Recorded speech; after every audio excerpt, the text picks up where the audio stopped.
안녕하세요. 저는 슬하에 눈에 넣어도 아프지 않을 아이가 3명이나 있는 51살인 남자이자 가장입니다. 아니, 가장이었다고 하는 표현이 더 맞는 것 같네요. 현재 첫째와 둘째는 둘 다 딸이고 막내는 아들입니다. 첫째는 중학교를 다니고 있고 둘째는 아직 초등학생이죠. 막내는 태어난 지 아직 몇 달 되지도 않았어요. 늦둥이로 태어났거든요. 저와 아내가 나이가 4살 차이가 납니다. 궁합도 안 본다는 4살 차이죠. 제가 어렸을 때 저희 아버지가 보증을 잘못 서는 바람에 정말 말 그대로 집이 쫄딱 망했었어요. 그래서 전 어렸을 때부터 돈을 벌어야만 했습니다. 부모님께 자식이라곤 저와 제 남동생 뿐이었죠. 저희 4식구, 그래서 정말 아등바등 살았어요. 그래서 전 가난이라면 치가 떨렸죠. 반지하 월세방에서 잠을 자고 싶어도 잘 수 없었습니다. 눈을 감고 누우려고 하면 샤샤샥 소리가 들렸거든요. 바퀴벌레 소리였죠.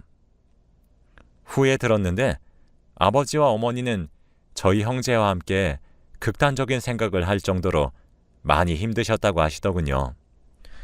그런 처절한 마음과 주저앉은 현실이 만든 힘듦이 하늘에 닿았던 건지 아버지의 일이 점차 풀려가기 시작했고 서서히 저희 집안의 사정도 차차 나아졌습니다. 저는 아버지를 정말 존경하고 있어요. 그렇게 척박하고 힘든 환경 속에서도 저희 어머니와 형제를 잘 키우셨으니까요. 아버지의 사업이 풀리면서 다시 일어서셨고 저는 아버지의 사업을 배우기 시작했습니다. 혹시 후에 겪게 될 수도 있는 아직 다가오지 않은 미래였지만 전 어느 정도 기반을 다져서 제 기준에 돈이 쌓이기 전까지는 한 번도 쉬지 않았죠. 아마 가난에 대한 혐오가 생각보다 컸었던 것 같습니다. 꽃다운 청춘일 나이에 연애 한 번 해보지 못했거든요. 그러다 선을 보게 되었어요. 지금 아내는 바로 그 선자리에서 만난 사람입니다. 첫인상도 좋았어요. 칠흑 같은 긴 생머리에 하얀 얼굴을 가졌고 살짝 미소 짓는 얼굴이 정말 선녀처럼 보였거든요.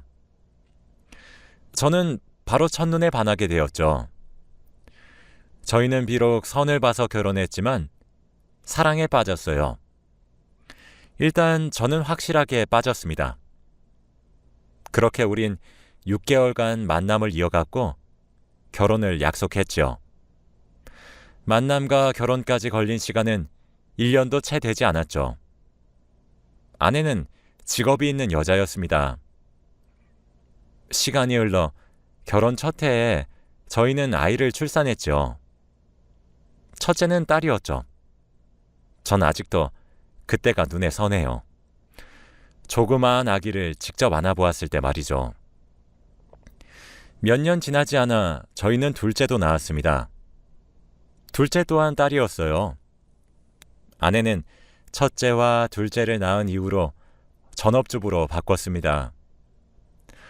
아무래도 자식들은 엄마 손에 커야 되는 것 같다고 하면서 말이죠. 아내는 직업에 대한 프라이드가 매우 높았는데 자식들을 위해 그런 희생을 하니 저로선 정말 고마운 뿐이었어요.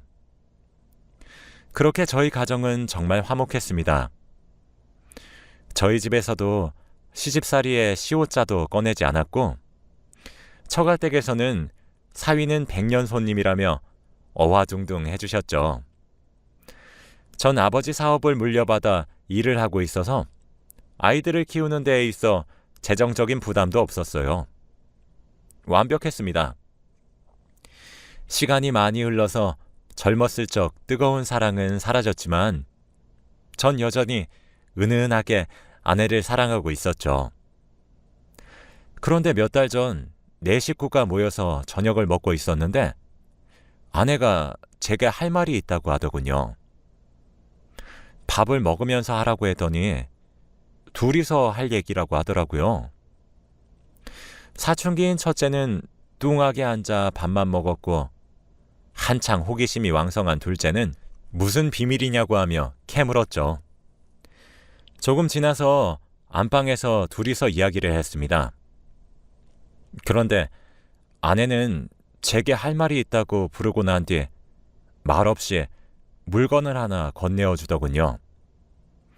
그건 임신 테스트기였습니다. 두 줄이 떠 있었죠. 저는 너무 당혹스러워서 이게 뭐냐고 물어봤어요. 그랬더니 아내는 여보, 요즘 그날이 찾아오지 않길래 나도 이제 나이가 있으니까 폐경이구나 했었어. 그런데 오늘 속이 너무 메스껍고 몸살 기운도 있는 것 같고 딱 우리 애들 임신했을 때랑 똑같더라고. 그래서 혹시 몰라서 낮에 약국에 가서 임신 테스트기를 했더니 두 줄이 나왔어. 그러고 바로 산부인과에 가서 검사를 했더니 임신 8주래. 라고 얘기를 하며 제게 초음파 사진도 건네더라고요. 전 얼떨떨해서 한참이나 초음파 사진만 뚫어져라 쳐다봤습니다.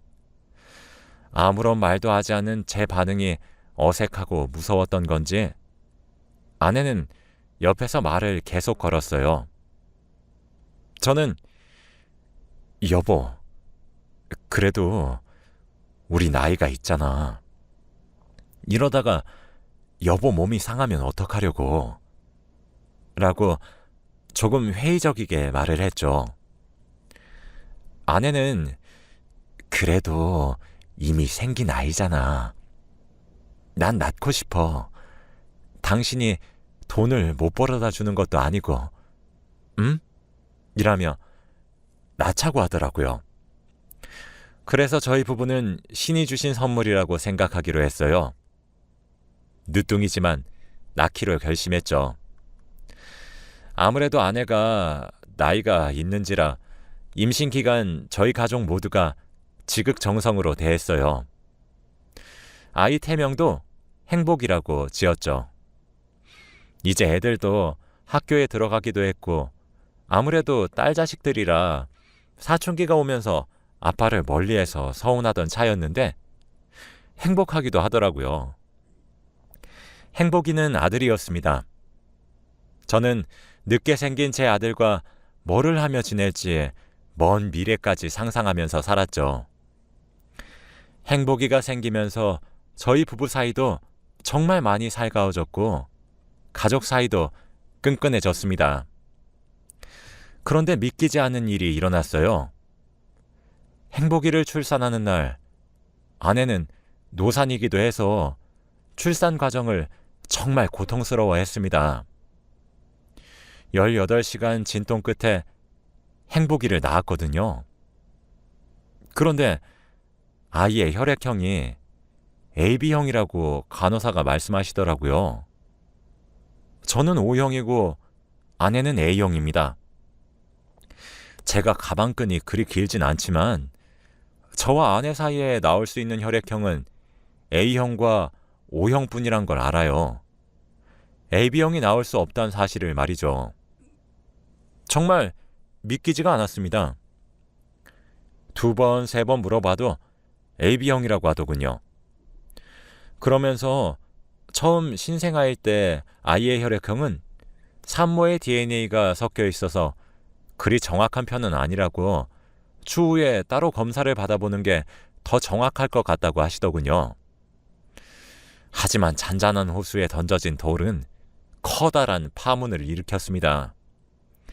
제게 불신의 싹을 심어주었죠. 저는 나중에 검사를 받을 수 있는 시기까지 기다릴 수 없었어요. 아닐 거라고 아내를 정말 믿었지만 그래도 제 두 눈으로 확인하고 싶었죠. 그래서 아내 몰래 행복이와 저의 친자 검사를 의뢰했습니다. 결과는 불일치로 나왔더군요. 그래도 믿기지가 않아서 아내와 행복이의 친자 검사를 의뢰했죠. 차라리 아이가 바뀌었다고 믿고 싶었거든요. 그런데 아내와 행복이는 친자 검사가 일치하더군요. 그렇게 전 절망에 빠졌습니다. 마음 같아서는 아내에게 소리를 지르고 화를 내고 싶었어요. 하지만 어떻게 며칠 전에 노산으로 아이를 힘겹게 낳은 아내에게 그럴 수 있었겠습니까? 아내는 제가 뒤에서 이런 검사를 한 것은 꿈에도 모르는지 행복이와 제가 어디가 어떻게 닮았는지 제잘제잘 떠들어대더군요. 그래서 그냥 이 사실을 제 가슴에 묻기로 결심했습니다. 이미 낳아버린 아이고 저와 아내 사이에는 첫째 딸과 둘째 딸이 있었으니까요. 마음 같아서는 저도 용서하고 싶지 않았지만 아이들을 위해 덮고 넘어가려고 했어요. 비록 행복이가 제 혈통으로 생긴 아이는 아니었지만 아내가 임신한 동안에 아내뿐만 아니라 저도 행복이를 제 자식이라고 여겼으니까요. 아내가 몸을 추스리고 난 후 그 부분은 정리하고자 마음먹었습니다. 그리고 이왕 이렇게 마음을 먹은 거 전 더 이상 저와 아내 사이에 자식이 없어야 된다고 생각했어요. 제 불안의 씨앗을 사라지게 만들기 위해서였죠. 그래서 그 발걸음을 내딛고자 했습니다. 만약 정말로 저와 제 아내 사이에 늦둥이가 또 생겨버린다면 그 길고 긴 임신 기간 동안 전 너무 괴로울 것 같아서 그 싹을 아예 없애버리려고 했죠. 비뇨기과에 내원해서 더 이상 아이를 가지지 않을 수 있는 수술을 하고 싶어서 왔다고 했어요. 정관 수술을 하는 이유는 아이가 셋이라서 하고 싶어서 그런다고 말을 했죠. 그리고 검사를 받았는데 진짜 전 믿기지 않는 결과를 듣게 되었습니다. 제가 원래부터 임신 계획조차 할 수 없는 몸이라고 말씀해 주시더라고요. 의사 선생님은 제게 결과를 알려주시며 조심스레 말씀을 했습니다. 슬아의 자녀가 셋이 있다고 했는데 친자 검사를 의뢰해 보는 것이 어떻겠냐고 말이죠. 진짜 그 결과를 들었을 때 참담함과 비참함, 그런 온갖 감정이 들었어요. 말로 표현이 잘 안 되었던 것 같네요. 정말 딱 미치고 팔짝 뛴 노릇이었죠. 무슨 정신으로 집으로 돌아왔는지 모르겠습니다. 집으로 돌아온 저는 일단 아무렇지 않은 척을 했어요. 그리고 모두가 잠든 시간에 일어나서 정말 눈물을 머금고 아내와 제 두 딸의 머리카락과 칫솔을 챙겼어요. 다음날 제 머리카락과 칫솔과 함께 친자 검사를 의뢰했습니다. 당연히 결과는 제 자식들이 아니라고 나왔죠. 아내와는 일치했고 저와는 불일치했거든요. 아마 첫째와 둘째 둘 다 A형이라 제가 그 긴 세월 동안 모르고 지낼 수 있었나 봅니다. 사람이 너무 커다란 분노를 마주하게 되면 오히려 냉정해진다더니 제가 딱 그랬어요. 반백년을 넘게 살았어도 이런 일은 어떻게 헤쳐나가야 할지 감이 잡히지도 않더라고요. 전 회사에 휴가를 하루 냈습니다. 두 딸은 낮에 학교를 갔고 늦둥이인 행복이는 아내가 노산으로 힘들어해서 고용한 도미에게 맡기고 작은 방에 잠시 들어가 있어 달라고 했어요. 안방에 아내와 저만 남았죠. 아내는 여보, 갑자기 무슨 일이야? 하며 의아스럽게 저를 쳐다보더군요. 저는 당신 나한테 할 말 없어? 라고 물었습니다. 아내는 갑자기 무슨 소리냐며 영문을 모르겠다는 표정으로 저를 올려다보더군요. 저는 당신 나한테 숨기고 있는 거 없냐고 라고 차분하게 물었죠. 사실 저는 그때도 이미 늦었지만 아내가 제게 진실을 이야기하고 제게 진심을 다해 미안하다고 빌며 용서를 구했다면 용서를 했을 것 같아요. 하지만 아내는 뻔뻔했죠. 여보, 갑자기 무슨 뚱딴지 같은 소리야. 오늘 출근 안 해도 돼? 라며 말을 돌리는 아내에게 저는 조용히 서류를 내밀었습니다. 첫째와 둘째, 그리고 막내까지 저희 부부와 친자 검사를 한 내역이었죠. 아내는 제가 내민 서류에 처음엔 의아하다는 듯 받아들이고 읽기 시작하더니 점차 사색이 되어 가더라고요. 얼굴색이 점차 창백해지더라고요. 당신 어떻게 나한테 이렇게 끝까지 뻔뻔하게 나와? 내가 그래도 정말 당신 입으로 듣고 싶었어. 근데 어쩜 다른 사람도 아니고 당신이 나한테 이래? 라고 물었더니 아내는 아직 회복도 되지 않은 몸으로 일어나 침대에서 무릎을 꿇더군요. 무슨 말을 듣지도 않았던 상태였지만 무릎을 꿇고 있는 하얗게 질린 안색의 아내를 보고 저는 그제서야 실감했습니다. 아, 지금 나한테 벌어진 이 말도 안 되는 상황이 진실이구나 싶더라고요. 그제서야 말이죠. 그런 아내의 모습을 가만히 보고 있자니 정말 쏟아붓고 싶은 말이 한가득이었는데 나오지도 않더군요. 저는 그저 당신 입으로 말해. 지금 이게 다 무슨 상황인지. 만약 지금 내뱉는 말도 나중에 내가 알아봤을 때 거짓이 포함되어 있다면 당신 각오해야 할 거야. 지금 정말 당신 때려 죽여도 내가 받은 상처랑 지금 느끼고 있는 감정 안 풀려. 당신 입으로 진실만 말해. 당신이 거짓말을 해도 상관은 없어. 난 일단 그 사실을 믿을 거고 나중에 거짓이라는 게 들키면 감당할 사람은 당신일 테니까. 어디 한번 설명해봐. 라고 차분히 말할 뿐이었죠. 그렇게 전 그날 아내에게 모든 진실을 듣게 되었습니다. 정말 기가 막혔죠. 사실 그때 느낀 감정은 표현을 할 수 없을 정도입니다. 아내가 끄끄 울면서 털어놓았어요.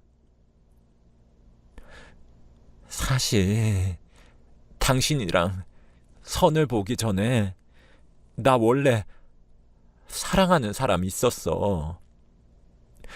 근데 그 사람 직업이 변변찮았어. 막노동을 하는 사람이었거든. 당연히 우리 집에선 그 사람과 결혼하는 것을 반대했지. 그렇게 거의 강제로 선자리를 나가게 되었고 그때 어거지로 나간 선자리에서 만난 사람이 바로 당신이야. 당신은 괜찮은 사람이었어. 돈도 잘 벌었고 착했고 다정했으니까 집에서는 그 사람과 정리하고 당장 당신이랑 결혼을 하라고 종용하기 시작했었어. 그래도 난 흔들리지 않아야 되겠다고 생각했지. 근데 그때 내가 임신을 하게 된 거야.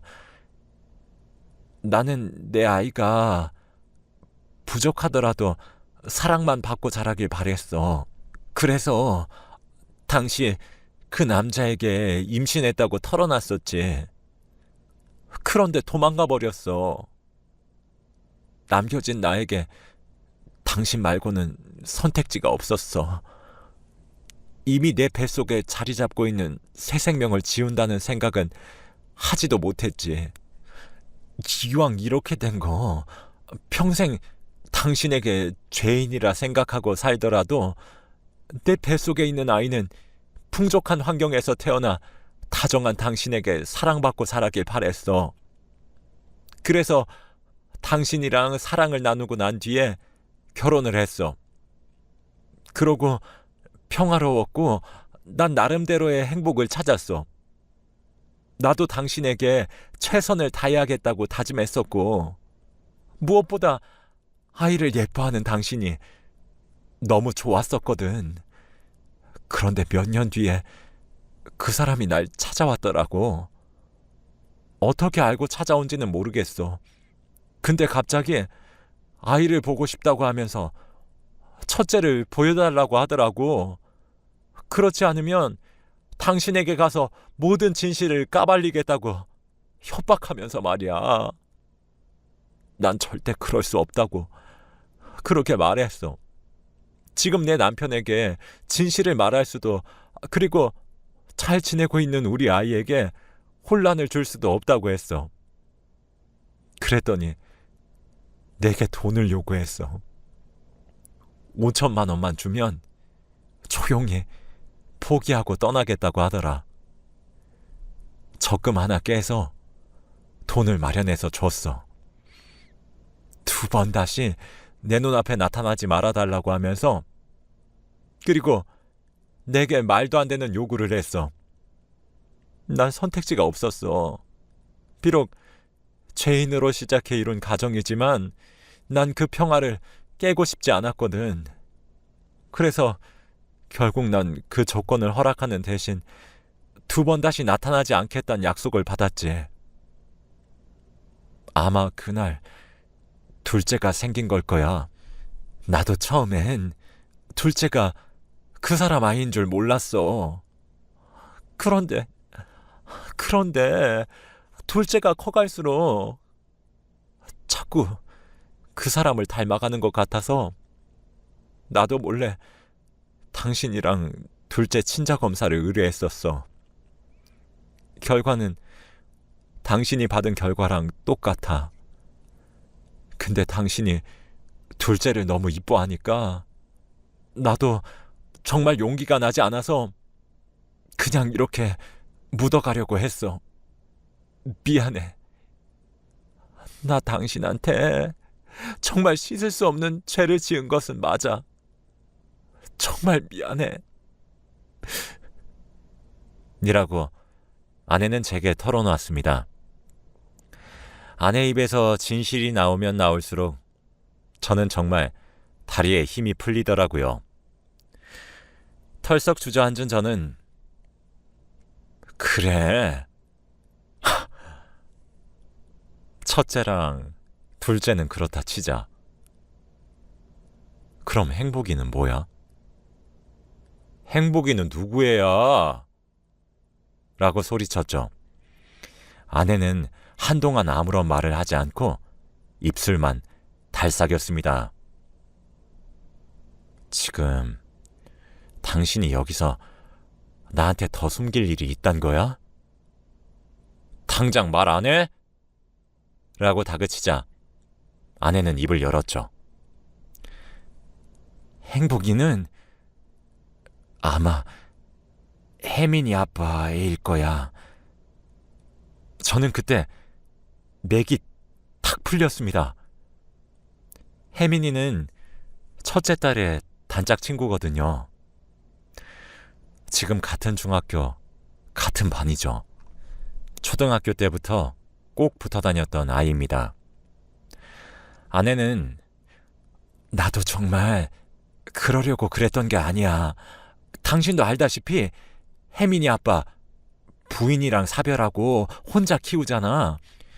첫째 학부모 회의할 때나 뜨문뜨문 보다가 한 번 만나서 밥을 같이 먹은 적이 있었거든. 근데 너무 다정하더라고. 사실 당신이랑 15년 가까이 결혼 생활을 하면서 우리 점점 소원해져 갔잖아. 그래서 정말 잠깐 느끼는 봄바람이라고 생각했어. 근데 미안해 라고 하더군요. 전 결국 끝까지 붙잡고 있던 이성의 끈을 놓아버렸습니다. 당신 미쳤어? 정신이 어떻게 된 거 아니야? 남자의 눈이 멀었어? 어떻게 하나도 아니고 셋을 속여? 어떻게 나를 이렇게 기만하냔 말이야! 만약 이번에 낳은 애도 혈액형이 A형이었으면 날 평생 속일 작정이었단 거잖아. 그리고 당신은 우리 사이가 옛날처럼 불타는 사랑이 아니라서 그저 우리 관계가 소원해져서 불륜을 저질렀단 게 지금 자랑이야? 그게 말이나 된다고 생각해? 어쩜 그딴 걸 이유라고 갖다 붙이는 거야? 라고 소리를 질렀습니다. 아내는 제가 쌍욕을 하고 소리를 질러도 무릎을 꿇고 눈물을 흘리며 그저 미안하단 말만 앵무새처럼 반복했어요. 사실은 아내가 정말 최근에 낳은 아이 아빠가 혜민이 아빠가 아니라 결혼 전 그 남자의 아이였다고만 했어도 용서했을 겁니다. 애들이 무슨 죄가 있겠습니까? 안 그런가요? 이미 내 자식으로 10년 이상 키워왔고 그래서 아내를 용서했을 거예요. 그런데 막내의 아빠가 혜민이의 아빠라뇨. 첫째, 둘째 아빠도 그 사람인 것도 기가 막혀 죽겠는데 어떻게 첫째의 단짝 친구의 아버지란 작자가 막내의 아빠겠냐는 말입니다.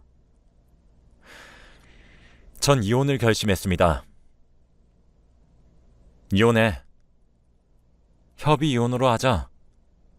내가 그동안 같이 산 예정을 봐서 위자료는 청구하지 않을게.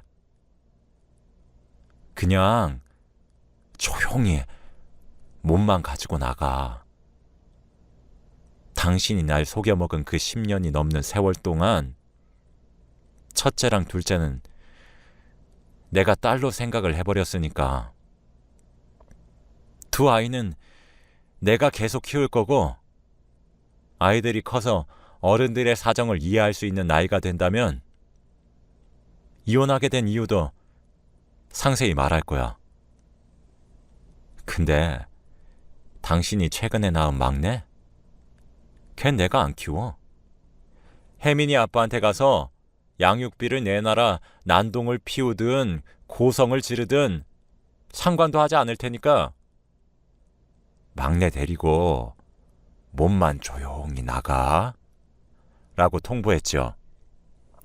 아내는 제게 미친 듯이 빌기 시작했습니다. 여보, 제발 이혼은 안 돼. 내가 잘못했어. 내가 정말 미안해. 죽을 죄를 졌어. 진짜 평생 당신한테 죄인으로만 살게. 응?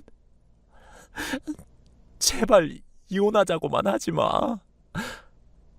라며 바짓가랑이를 잡고 매달리더군요. 전 그런 아내를 뿌리치며 말했습니다. 아니, 내가 봤을 땐 당신 그거 정신병이야. 일주일 안으로 짐 싸서 친정으로 가든 혜민이 아빠 집으로 들어가든 당신 알아서 해. 일주일 안으로 집에서 막내랑 당신 안 나가면 그땐 내가 어떻게 하나 한번 지켜봐. 당신도 알지? 나 지금 많이 참고 있단 걸 말이야. 라고 말이죠. 그리고 전 집을 나왔어요. 일주일 뒤 집으로 돌아가 보니 아내는 친정으로 간 모양이더라고요. 처가댁에서 전화가 오는데 아내 입에서 어떤 말을 들었는지는 몰라도 제게 미안하다고 염치 없지만 용서해주면 안 되겠냐고 하더군요. 전 더 이상 제게 연락하지 않으셨으면 좋겠습니다. 아내한테 모든 진실을 들으셨으면 제게 전화 이렇게 못하세요. 장인어른. 지금 장인어른이랑 장모님이 알게 된 일은 빙산의 일각일 겁니다. 두 번 다시 제게 전화하지 마세요. 라고 하고 끊었어요. 아직 저희 부모님께는 말을 하지 못했습니다.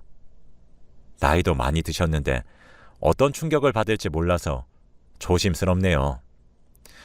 현재는 아내에게 협의이혼 서류를 내밀었지만 아내는 그저 미안하다, 잘못했다고 말을 하며 제게 매일같이 연락을 해옵니다. 계속 질질 끌 것 같아 조만간 마무리 지으려고 해요. 협의이혼을 해주지 않는다면 이혼 소송을 하는 쪽으로 생각하고 있습니다. 변호사도 알아봐야 되겠죠. 초등학생 딸은 엄마를 매일 밤 찾지만 눈치를 보는 듯 합니다. 중학생인 첫째도 엄마를 찾을 줄 알았는데 그렇지도 않네요.